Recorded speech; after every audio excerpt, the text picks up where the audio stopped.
दिनांक 4 मार्च 2025 रोजी रात्री 11:15 वाजता शहर वाहतूक शाखा सोलापूर शहरकडील पोलीस हेड कॉन्स्टेबल प्रकाश निकम व पोलीस कॉन्स्टेबल भालेराव यांना वाहतूक कारवाईच्या संबंधाने रात्र ड्युटी देण्यात आली होती। वाहन तपासणी दरम्यान सोलापूर पुणे सर्व्हिस रोडने जंगली हॉटेलजवळ विजापूर बायपास ओव्हरब्रिजच्या सर्व्हिस रोडवर विटकरी कलरची कार क्रमांक MH47AN 8917 यास चेक करत असताना चालक हा कागदपत्र दाखवतो असा बहाणा करून फोनवरून बोलत दूर जाऊन अंधाराचा फायदा घेऊन पळून गेला। त्यावर सदर वाहनाचा संशय आल्याने त्यांनी आतमध्ये पाहणी केली असता सदर वाहनाच्या डिक्कीमध्ये गांजा दिसून आल्याने त्यांनी वरिष्ठ पोलीस निरीक्षक अरविंद माने, फौजदार चावडी यांच्याशी संपर्क करून सदर घटनेसंबंधाने माहिती दिली। त्यावर वरिष्ठांनी माहिती देऊन त्याप्रमाणे पोलीस निरीक्षक तानाजी दराडे यांना पुढील कायदेशीर कारवाई करण्याबाबत सूचित केले। त्याप्रमाणे कायदेशीर कारवाई करून पोलीस स्टेशन फौजदार चावडी सोलापूर शहर येथे वाहन कार क्रमांक MH47AN 8917 चा चालक याच्या विरुद्ध NDPS ॲक्ट कलम 8C 20B अन्वये गुन्हा दाखल करण्यात आला आहे।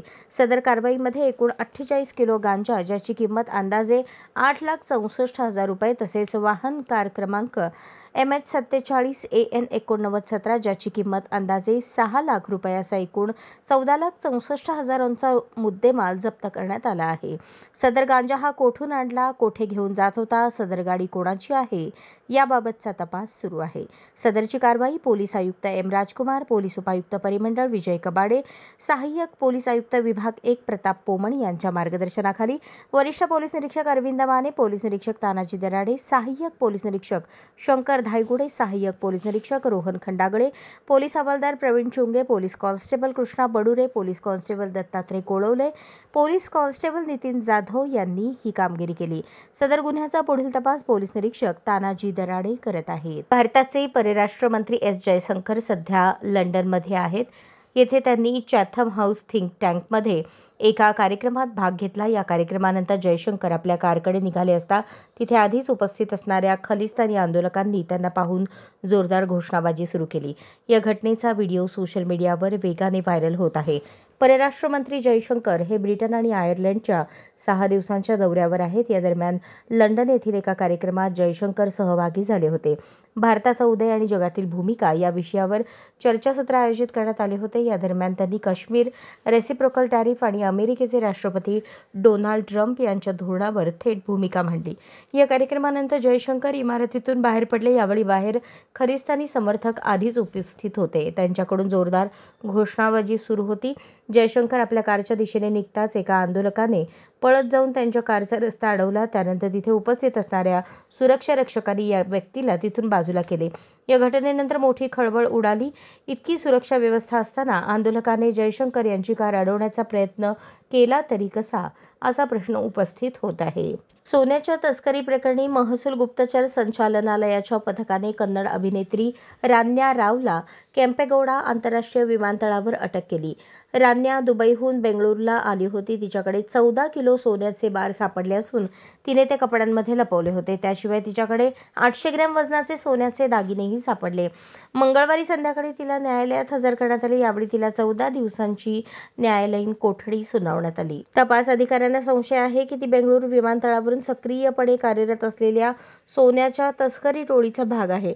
रान्या ही कर्नाटकातील वरिष्ठ IPS अधिकारी के रामचंद्र राव यांची सावत्र मुलगी आहे। राव हे कर्नाटकातील राज्य पोलीस गृहनिर्माण महामंडळाचे पोलीस महासंचालक म्हणून कार्यरत आहेत। पोलिसांकडून सध्या या संपूर्ण प्रकरणाचा तपास सुरू आहे। प्राथमिक माहितीनुसार अभिनेत्री रान्या राव गेल्या 15 दिवसांमध्ये 4 वेळा दुबईला प्रवास करून आली होती। हे लक्षात आल्यानंतर पोलिसांना तिच्यावर संशय बळावला। यानंतर सोमवारी रात्री तिला प्राथमिक तपासणीसाठी तसेच नंतर चौकशीसाठी रोखण्यात आले। तपासावेळी तिच्याकडून मोठ्या प्रमाणात सोने जप्त झाले आहे। रान्या राव ही कन्नड सिनेक्षेत्रातील एक प्रसिद्ध अभिनेत्री आहे। रान्या राव ही मूळची कर्नाटक राज्यातील चिकमंगलूर जिल्ह्यातील आहे। महिला दिनानिमित्त बुधवार दिनांक 5 मार्च 2025 रोजी MIDC परिसरातील स्वामी विवेकानंद प्रशाला येथे विविध स्पर्धा आणि कार्यक्रमांचे आयोजन करण्यात आले होते। बुधवारी पाककला स्पर्धेचे आयोजन करण्यात आले। यामध्ये शाळेतील माता, पालक तसेच परिसरातील महिलांनी उत्स्फूर्त सहभाग नोंदवला। 50हून अधिक महिलांनी यामध्ये भाग घेतला। रवा व बटाटा यापासून तिखट पदार्थ बनवणे तसेच खव्यापासून गोड पदार्थ बनवणे अशा 2 प्रकारच्या स्पर्धा घेण्यात आल्या। स्पर्धेचे उद्घाटन सोलापूर जिल्हाधिकारी कार्यालयातील सहाय्यक आयुक्त व जिल्हा प्रशासन अधिकारी वीणा पवार, सोलापुरातील सुप्रसिद्ध फिजिओथेरपिस्ट डॉक्टर नेहा सिंग रोडा यांच्या हस्ते करण्यात आले। प्रारंभी सावित्रीबाई फुले यांच्या प्रतिमेचे पूजन मान्यवरांच्या हस्ते करण्यात आले। त्यानंतर मान्यवरांचे स्वागत पुष्पगुच्छ आणि शाल देऊन करण्यात आले। कार्यक्रमाचे अध्यक्षस्थान स्पर्धेच्या संयोजिका प्रशालेच्या मुख्याध्यापिका सीमा श्रीगोंदेकर येलगुलवार या होत्या। प्रमुख पाहुण्या वीणा पवार यांनी या परिसरातील कष्टकरी महिलांचे विशेष कौतुक केले।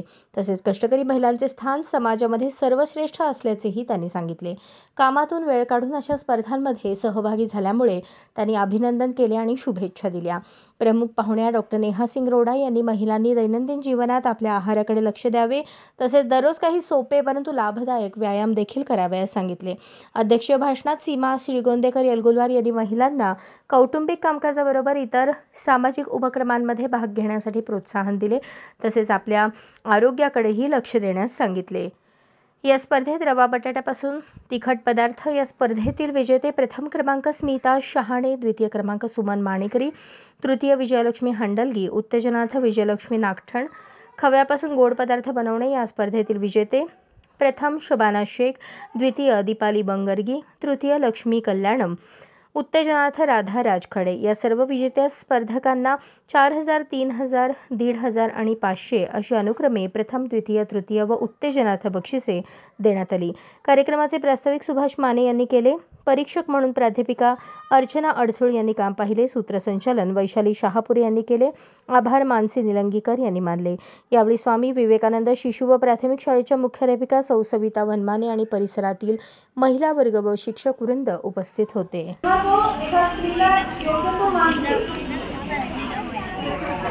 तुम्ही जर तुमच्या घरात असं वातावरण ठेवलं की आईने आणि मुलीने घरातलं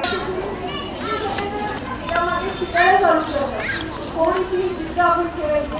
सर्वात आपल्या एरियामध्ये गौरीवरतीच्या 2 चक्क्या वेळी काढलेल्या बरोबर ना।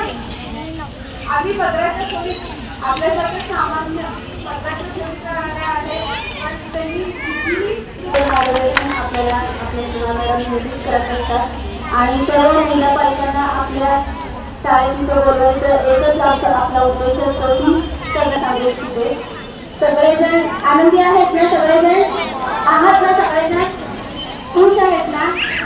जेवढे त्यांना बक्षीस मिळालं आणि त्यांना नाही मिळालं ते पण सर्वजण खुश आहेत ना, मोठ्याने ऐकायला येतात। तर जाता जाता एकच मला सांगावं वाटतं की तुम्ही सगळेजण वेगवेगळ्या ताकद देणार। नेहमी आपण एकमेकांना घरी बसल्यावर महिलांची आपण काय करायची चौकशी करायची। कशाची चौकशी करतो आपण नाही मोबाईल असतो, फोन असतो। सदर कार्यक्रमात सहभागी माननीय पवारांसह या कार्यक्रमात अध्यक्ष म्हणून आपल्या प्रसाराच्या मुख्याध्यापिका सकाळ संस्थेच्या सचिव माननीय सीमा येलगुलवार मला उपस्थित होते। तसेच प्राथमिक विभागाच्या मुख्याध्यापिका वनमाने व आपले परीक्षक अडसूळ मॅडम उपस्थित आहेत म्हणून त्यांचे मनस्वी तसेच बहुसंख्य प्रमाणात माता पालक व माजी विद्यार्थी या कार्यक्रमासाठी सहभागी म्हणून लीडरशिप दर्शवली त्यांचेही आभार मानते।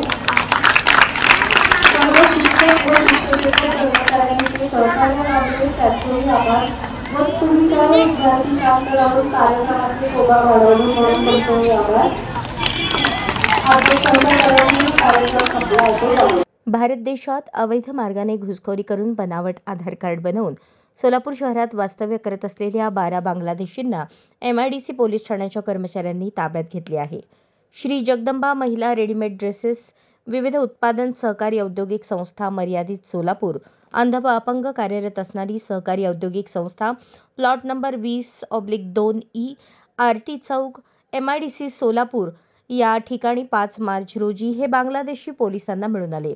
नासिर सरकार मोहम्मद बदी उस्मान वय 22, राहणार ग्राम तैगोरिया भाग राजशाही नाटोर बांगलादेश, मोहम्मद नजीरुल्ला इस्लाम वय 30, जिल्हा भोगूर बांगलादेश, मोहम्मद मिजानुर रोहमन वय 26, नेत्रकोना बांगलादेश, बाबू मिया सुलतान वय 25, राहणार कोदनपूर गोसाई राहत शरीयतपूर बांगलादेश, शफीक रशीद मोंडल वय 31 ढाका बांगलादेश, मोहम्मद रहीम आमिल खलील फोराजी वय 33 राहणार परगणा पश्चिम बंगाल बांगलादेश, इम्रान नूर आलम हुसेन वय 27 राहणार गोसाई राहत शरीयतपूर बांगलादेश, मोहम्मद हजरत अली पोलाश वय 31 राहणार बोगुरगा बांगलादेश, मोहम्मद हजरत अली पोलाश वय 31 राहणार बोगुरगा बांगलादेश, मोहम्मद सोहेल जावेद अली सरदार वय 22 ढाका बांगलादेश, अलाल नूर इस्लाम मियाँ वय 35 राहणार नॉर्थ परगणा पश्चिम बंगाल, मोहम्मद अलीमीन हानिफ बेफिरी वय 29 राहणार नॉर्थ परगणा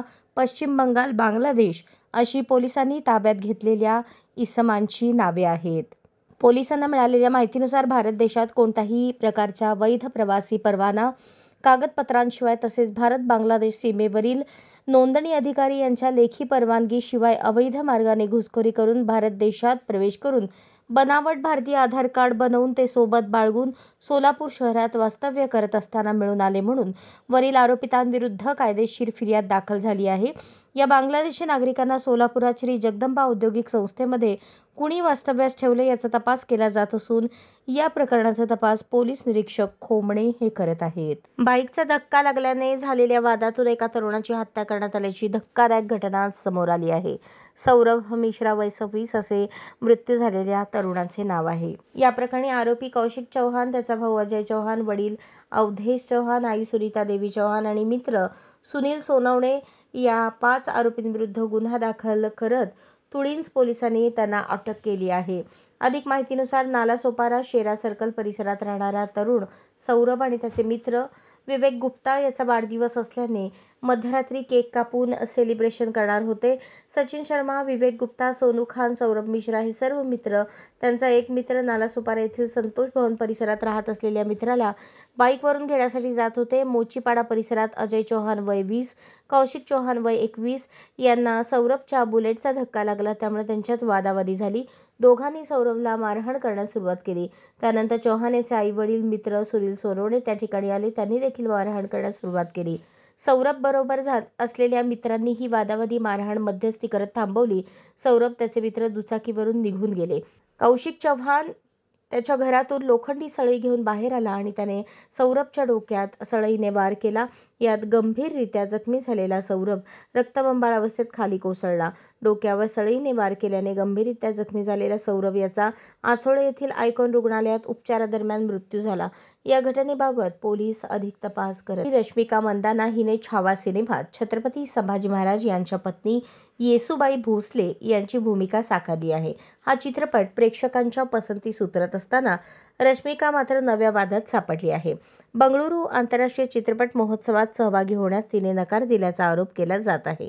त्यामुळे चाहत्यांसह काही राजकीय नेत्यांनीही रश्मिकावर निशाणा साधला आहे. कर्नाटक काँग्रेसचे आमदार रवी गनिगा यांनी या प्रकरणात तिच्यावर गंभीर आरोप करत लवकरच पुरावे सादर करणार असल्याचे सांगितले. या आरोपानंतर अभिनेत्री रश्मिका हिच्या टीमने अधिकृत प्रतिक्रिया देत हे आरोप फेटाळले आहेत. रश्मिकाने बंगळुरू चित्रपट महोत्सवात सहभागी होण्यास नकार दिला आणि तिने भाषेबाबत अपमानास्पद वक्तव्य केल्याच्या काही अफवा पसरवल्या जात आहेत. मात्र या बातम्यांमध्ये कोणतेही तथ्य नाही आणि त्या पूर्णपणे खोट्या आहेत, असे रश्मिकाच्या टीमने स्पष्ट केले. रश्मिकाच्या टीमने हे आरोप फेटाळल्यानंतर काँग्रेस आमदार रवी गनिगा यांनी आपला दावा पुढे करत सांगितले की आमच्याकडे ठोस पुरावे आहेत. रश्मिका हिने बंगळुरू चित्रपट महोत्सवात सहभागी होण्यासाठी निमंत्रित करण्यात आले होते, मात्र तिने कोणतेही वैध कारण न देता नकार दिला. रश्मिकाने कन्नड भाषेचा देखील अपमान केला आहे. त्यामुळे अशा वर्तनासाठी रश्मिकाला धडा शिकवला गेला पाहिजे का? रश्मिकाला अनेक वेळा बोलवण्यात आले पण तिने कोणतीही प्रतिक्रिया दिली नाही, असे त्यांनी सांगितले. सोलापूर शहर जिल्ह्यातील उद्धव ठाकरे शिवसेनेला मोठा धक्का बसला असून त्यांचे माजी मंत्री उत्तम प्रकाश खंदारे, जिल्हाप्रमुख अमर पाटील आणि माजी आमदार शिवशरण पाटील हे 3 नेते उपमुख्यमंत्री एकनाथ शिंदे यांच्या शिवसेनेमध्ये प्रवेश करणार असल्याची खात्रीशीर माहिती असून त्या पार्श्वभूमीवर ठाकरे सेनेने अमर पाटील, उत्तम प्रकाश खंदारे यांची पक्षातून हकालपट्टी केल्याचे पत्र काढले आहे. अमर पाटील, शिवशरण पाटील, उत्तम प्रकाश खंदारे येथे गुरुवारी शिवसेनेत प्रवेश करणार असल्याचे समजले. अमर पाटील दक्षिण तालुक्यातील नेते असून त्यांनी नुकतीच विधानसभा निवडणूक लढवली होती. यासह उत्तम प्रकाश खंदारे हे माजी मंत्री आहेत. शिवशरण पाटील पाटील एक माजी आमदार असून भाजपमधून त्यांनी विधानसभा निवडणुकीच्या दरम्यान अमर पाटील यांना पाठिंबा दिला होता. अमर पाटील आणि शिवशरण पाटील यांच्यामुळे दक्षिण सोलापूर तालुक्यात शिंदे गटाची ताकद वाढणार असून शहरात खंदारे यांना मानणारा मोठा वर्ग आहे. या 3 मोठ्या नेत्यांच्या जाण्याने उद्धव ठाकरे यांच्या शिवसेनेला मोठे खिंडार पडल्याचे दिसून येते. कृषी उत्पन्न बाजार समितीच्या संचालक मंडळाची मुदत संपल्यानंतर नियमबाह्यपणे प्रशासक पदावर नियुक्त झालेल्या मोहन निंबाळकर यांची अखेर उचलबांगडी झाली असून त्यांच्या जागी सोलापूरच्या सहकारी संस्थेचे सोलापूर शहर उपनिबंधक डॉक्टर प्रगती बागल यांच्याकडे प्रशासक पदाचा पदभार सोपवण्यात आला आहे, अशी माहिती राष्ट्रवादी ओबीसी विभागाचे प्रदेश सरचिटणीस डॉक्टर बसवराज बगले यांनी दिली. पुणे येथे पणन विभागाच्या उपसंचालक पदावर कार्यरत असलेल्या मोहन निंबाळकर यांच्या नियुक्तीला हरकत घेऊन त्यांनी केलेल्या नियमबाह्य कामकाजाबद्दल राष्ट्रवादीचे दक्षिण सोलापूरचे नेते डॉक्टर बसवराज बगले यांनी पणन मंत्री आणि प्रधान सचिवांकडे पुराव्यासह तक्रारी केल्या होत्या. त्यावर पणन संचालकांचा खुलासा सरकारने मागवला होता. शिवाय जिल्हा उपनिबंधकांच्या परस्पर पत्रव्यवहार करून बेकायदेशीर कामकाजाचा सपाटा लावल्याने त्यांच्याविषयी जिल्हा उपनिबंधकांनी सुद्धा सातपानी आरोपांचा अहवाल सादर केला होता. डॉक्टर बगले यांच्या आरोपात तथ्य असल्याने सरकार व पणन विभागाने प्रधान सचिव प्रवीण दराडे यांनी प्रशासक निंबाळकर यांना तात्काळ काढून टाकण्याचे आदेश पणन संचालक रसाळ यांना दिले होते. पणन विभागाचे उपसचिव संतोष देशमुख यांनी आज 5 मार्च रोजी आदेश काढून निंबाळकर यांना कार्यमुक्त केले. प्रशासक पदावर असणाऱ्या व्यक्तीला त्या संस्थेच्या कामकाजाबाबत धोरणात्मक निर्णय घेण्याचा अधिकार नसताना मोहन निंबाळकर यांनी जिल्हा उपनिबंधक कार्यालयाच्या परस्पर पणन संचालकांशी संगनमत करून बेकायदेशीर कामकाज केले. अनुकंपा तत्वावरील नोकर भरती, तोलारावांना परवाने देणे, व्यापाऱ्यांना त्रास देऊन आर्थिक लूट करणे, गरज नसताना कोट्यवधी रुपयांचे टेंडर काढून कमिशन घेणे, प्रक्रिया विभागातील व्यापाऱ्यांना इतर व्यवसायास मुभा देणे, स्वच्छता, वजनकाटा, पहारेकरी नेमणूक, रस्ता दुरुस्तीच्या निविदा काढून आर्थिक गैरव्यवहार करणे अशा विविध कामकाजाबाबत डॉक्टर बगले यांनी तक्रार केली होती. त्याची सत्यता सिद्ध झाल्याने प्रशासक पदावरून निंबाळकर यांना हटवण्यात आले आहे. याशिवाय त्यांची खातेनिहाय चौकशी करून कारवाई करण्याचे प्रस्तावित करण्यात आल्याचे विश्वसनीय सूत्रांकडून समजले आहे. डिजिटल मीडिया संपादक पत्रकार संघटना महाराष्ट्राच्या सावंतवाडी येथे 6 एप्रिल 2025 रोजी भोसले नॉलेज सिटी संकुलात होत असलेल्या 3ऱ्या महाअधिवेशनाचे निमंत्रण पंतप्रधान आयुष्मान भारत महाराष्ट्र मिशन समितीचे प्रमुख डॉक्टर ओमप्रकाश शेटे सहभागी होणार आहेत. तसेच महाराष्ट्र राज्याचे माहिती व जनसंपर्क महासंचालक डॉक्टर ब्रिजेश सिंह यांनाही प्रकट मुलाखतीचे निमंत्रण संस्थेचे संस्थापक अध्यक्ष राजा माने आणि उपाध्यक्ष सतीश सावंत यांनी भेट घेऊन दिले. संघटनेचे निमंत्रण डॉक्टर शेटे यांनी स्वीकारले असून तसेच पत्रकार आणि त्यांच्या कुटुंबियांच्या आरोग्यविषयक प्रश्नांमध्ये योग्य ती मदत करण्याची भावना व्यक्त केली. यावेळी पंतप्रधान आयुष्मान भारत मिशनच्या देशात आणि महाराष्ट्रात चाललेल्या वाटचालीची माहिती दिली. राजा माने यांनी राज्यातील डिजिटल पत्रकारांच्या अडचणी आणि संघटनेच्या आजवरच्या वाटचालीबद्दल डॉक्टर ओमप्रकाश शेटे यांना माहिती दिली. तर कृत्रिम बुद्धिमत्ता व आजची पत्रकारिता या विषयावर प्रस्तावित मुलाखत घेण्याचा मानस असल्याचे डॉक्टर ब्रिजेश सिंह यांना सांगण्यात आले. त्यावेळी महाराष्ट्र शासनाच्या तयार होत असलेल्या डिजिटल मीडिया धोरणाविषयी चर्चा झाली. धोरणाच्या मसुद्यासाठी विशेष सूचना असतील तर त्या देण्याविषयी त्यांनी सूचित केले. राजा माने यांनी राज्यातील डिजिटल पत्रकारांच्या अडचणी आणि संघटनेच्या आजवरच्या वाटचालीबद्दल डॉक्टर ब्रिजेश सिंह यांना माहिती दिली. जिल्ह्यात मागील काही दिवसांपासून तापमानात वाढ होत आहे. राज्यातील काही जिल्ह्यांमध्ये उष्णतेच्या लाटांमधून पूर्वसूचना भारतीय हवामान विभागामार्फत वर्तवली जात आहे. उष्णतेमुळे मानवी आरोग्यावर परिणाम होऊ नये याकरता प्रतिबंधात्मक उपाययोजना म्हणून उष्णतेच्या काळात उष्माघात होऊ नये याकरता काय करावे, काय करू नये याबाबत मार्गदर्शक सूचना जिल्हा प्रशासनाच्या वतीने निर्गमित करण्यात येत आहेत. उष्माघात टाळण्यासाठी पुरेसे पाणी पित राहावे. तहान लागलेली नसली तरीही दर अर्ध्या तासाच्या फरकाने पाणी प्यावे. घराबाहेर पडताना डोके झाकण्यासाठी छत्री अथवा टोपी, पांढरा शेला, दुपट्ट्याचा वापर करावा. सूर्यप्रकाशापासून वाचण्यासाठी घरातील पडदे आणि झडपांचा वापर करावा. हलक्या, पातळ आणि सच्छिद्र सुती, खादी, पांढऱ्या रंगाच्या कपड्यांचा वापर करावा. प्रवास आणि कामाच्या ठिकाणी मुबलक थंड पिण्याचे पाणी सोबत ठेवावे. जवळच व्यवस्था करावी. शरीरातील पाण्याचे प्रमाण कमी होत असल्यास ORS, घरगुती उपचार, लिंबू पाणी, ताक, लस्सी घ्यावे. घर थंड ठेवण्यासाठी पडदे, शटर, सनशेडचा वापर करावा. रात्रीस खिडक्या उघड्या ठेवाव्यात. घरामध्ये कूलर, पंखे, वातानुकूलित एसीचा वापर करावा. सूर्यप्रकाशाचा थेट संबंध टाळण्यासाठी कामगारांना सूचना द्याव्यात. गरोदर स्त्रिया, आजारी व्यक्ती, वयोवृद्ध, लहान मुले यांची अधिक काळजी घ्यावी. शिळे अन्न खाणे टाळावे. उन्हात काम करत असताना आपला चेहरा व डोके ओल्या कपड्याने झाकावे. शक्यतो दुपारी 12 ते 3 या कालावधीमध्ये उष्ण वातावरणात श्रमाचे काम करणे टाळावे. चक्कर येत असल्यास किंवा आजारी वाटल्यास त्वरित डॉक्टरांकडे जावे. प्राणी, गुरे, जनावरे यांना सावलीत ठेवून त्यांना भरपूर पाणी प्यायला द्यावे. दुपारी 12 ते 3च्या कालावधीत उन्हात बाहेर जाणे टाळा. गडद पट्टे किंवा जाड कपडे घालणे टाळा. बाहेर तापमान अधिक असल्यास शारीरिक श्रमाची कामे टाळावीत. उच्च प्रथिनयुक्त आणि शिळे अन्न खाणे टाळावे. उष्माघात झालेल्या व्यक्तींची काळजी घेण्यासाठी मार्गदर्शक सूचना. उष्णतेच्या लाटेमुळे आजारी पडलेल्या व्यक्तीची विशेष काळजी घ्यावी. मद्य, चहा, कॉफी, कार्बोनेट, शीतपेय पिण्याचे टाळावे. शरीराचे तापमान खाली आणण्याचे प्रयत्न करावे. उष्माघात झाल्यास ओल्या कापडाने बाधित व्यक्तीचे अंग थंड पाण्याने पुसावे. व्यक्तीला ORS, लस्सी, ताक, लिंबू पाणी आदी घरगुती शीतपेय द्यावे.